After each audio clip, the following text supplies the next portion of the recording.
Есек жүк тасудан қажып, әбден жалығады.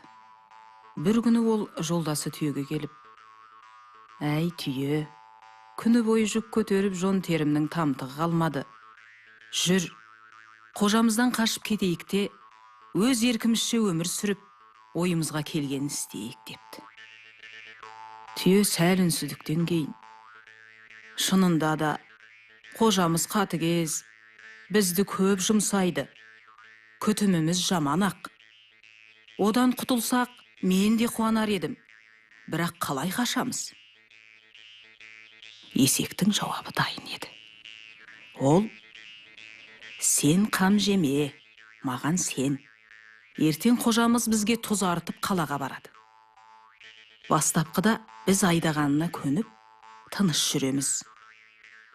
Ал тауға шыққан соң, титықтаған болып жығылайық. Қожамыз қарғап сілеп, таяқтың астына алса да, біз тұрмайық». Шыдамы таусылған ол, көлік әкелгелі үйіне кетеді.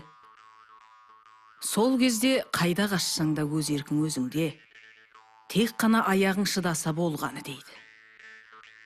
Түйе көңілденіп: «Данышпандық деп осыны айт, мұның табылған ақыл екен, тап солай істейміз» дейді ол.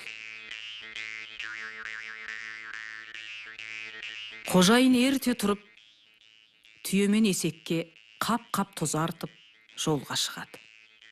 Тауға жеткенше түйе алдында, есек артында, ең соңында қолында таяғы бар қожайын жайлап келе жатады. Тауға шығысымен түйе мен есек болдырған болып, жығылады да тұрмастан жатып алады. Қожайын болса: «Ой оңбаған жалқаулар, жатып ішер арам тамақтар. Таяқ жеп сілейместен бұрын тез тұрыңдар» деп балағаттап, ызаға булығып, оларды таяқтай бастайды. Олар қожайынның сөзін құлағына да ілмей, соққысына да шыдап, былқ етпей жата береді. Қожайын түйеге 40-шы таяқ сілтей бергенде, түйе ойбайын салып ұшып тұрады.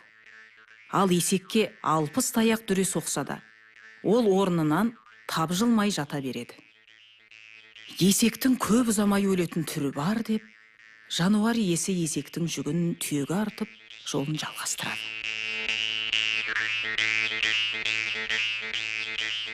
Өз жүгіне есектің жүгі қос артылған түйе аяғын әрең басып: «Есек, сенің тіліңді аламын деп қаншама таяқ жедім.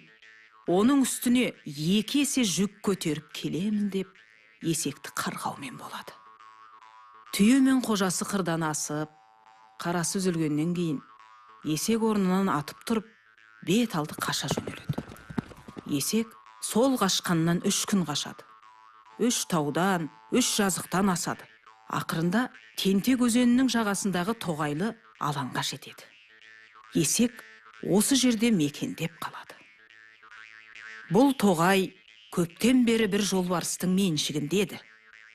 Бір күні жолбарыс тоғайды аралауға шығады да, құйрығын шыпшыңдата түсіп, тоғайда емін-еркін жайылып жүрген есектің үстінен түседі. Бұл мен көрмеген неткен аң болды екен деп ойлайды. Есек жолбарысты көріп, менің ажалым жеткен екен деп есінен тана жаздайды. Босқа өлгенше бұл қорқынышты жыртқышқа өзімнің ерлігімді көрсетіп өлгенім артық деген ұйғарымға келеді. Ол құйрығын шанышта көтеріп, құлағын қағып қойып, бар даусымен ақырып қоя береді.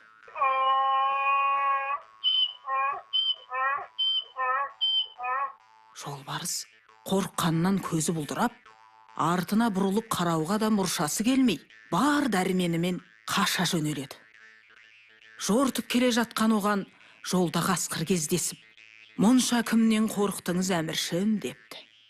«Мен бір құлақ орнына қанат біткен, бас дегенің бақыр қазандай, ақырған үнінен көк жарылғандай аңнан қорқып келемін. Дүниеде ондай қорқынышты аң жоқ шығар. Сабыр етіңіз» дейді қасқыр. «Сіздің кездескеніңіз есек болмасын, ұсқыны соның өзі ғой. Жарайды, ертең оны екеулеп арқан құрып ұстармыз. Қасқыр келесі күні арқан тауып алады да, оның бір ұшын жолбарыстың мойнына, екінші ұшын өзінің мойнына байлап, екеуі алаңға қарай жөнеледі. Есек бұларды алыстан көріп, аузын кере ашып, бұрынғысынан да қатты ақыра бастайды.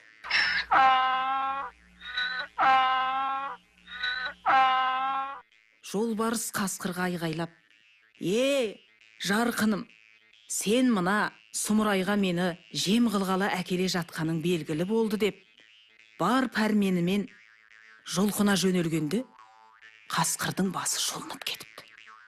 Жолбарыс демі құрып үйіне жеткенше жүгіреді.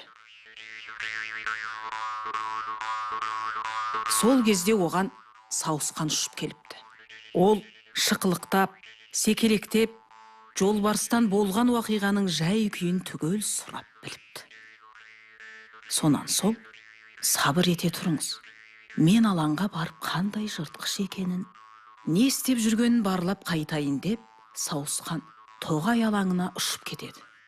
Есек ұшып келе жатқан сауысқанды алыстан көреді де, аяқтарын серейтіп, өлген болып жата қалады.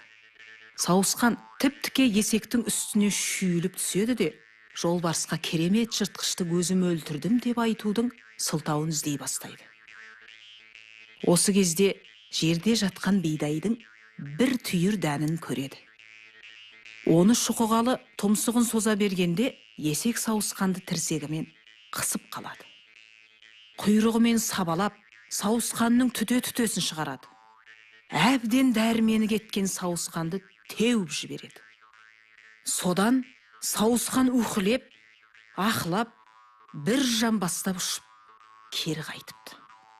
Ол жолбарысқа алыстан айқайлап: жаның барда бұл тоғайдан жоғал, менің күнім сағанда туып жүрмесін дейді. Мұны естіген жолбарыстың зәресі қалмай, алды-артына қарамастан қаша жөнеліпті. Ал батыл есек кең далада әлі өмір сүріп жүр екен.